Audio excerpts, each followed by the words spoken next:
Hey, I'm Monica Bullington from Remax Rising, and today in Living in Bloomington-Normal, we're talking about our trail system. So we call it the Constitution Trail, and the main part of it actually used to be part of the rail system, and it was converted and opened in 1989. And so what I've got in front of you here is the wide map of everything. We've got 37 miles of trail in Bloomington-Normal.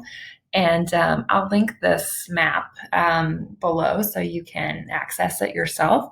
But what's great is they've got a lot of really good lines that go through the middle parts of town, and you kind of can get all over from here.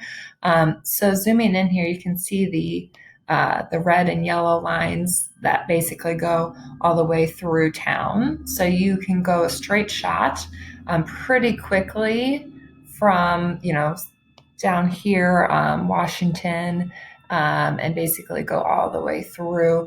And so this part here in the middle, this is not, it's not like a road system. So this is actually dedicated trail space. There are some parts that I'll show you that actually do have, it's more of a road with a bike lane or something like that. But zooming in here, so this is uptown.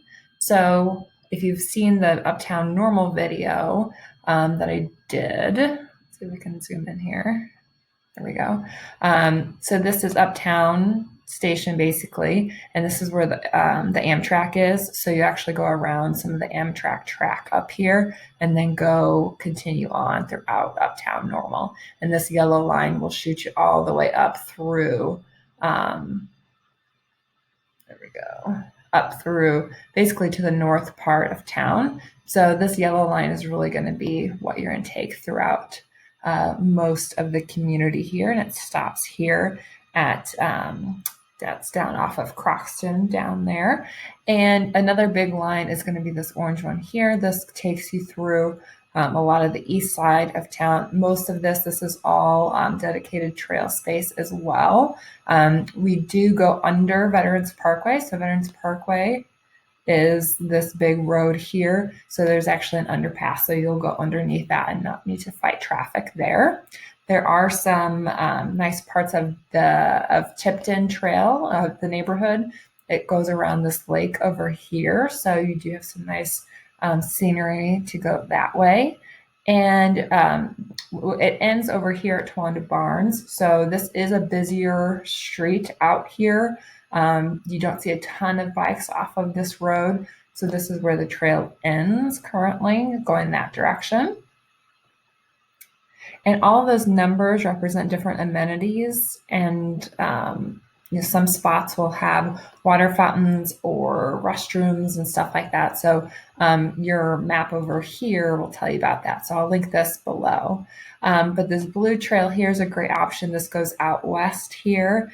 And this is dedicated trail. Really, once you get kind of over here, you do have a lot of start and stops through town. You'll cross, minor streets.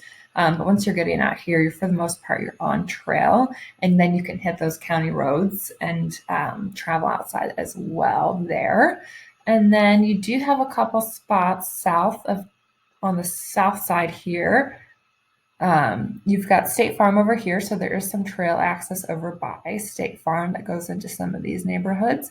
And then you do have some trail that actually goes down, like out of town, basically down towards Shirley. You get a really nice stretch that you're out basically by the highway, but you're protected. It's a safe, open trail area there. And at the end of that trail, when you hit Shirley, there is like a little overhang and stuff like that. So most of this is paved. It does specify the parts that's mostly street access. So parts like this, you are on, the actual street here. So that thin blue line is what that represents. So you do need to be a little bit more careful on those spots. But these thicker lines, that's representing dedicated trail space there. So we have tons of awesome options, and I can't wait for good weather. We'll be out there all the time. It's such a good way to get through town. You'd be amazed at how quickly you can get around when you use the trail.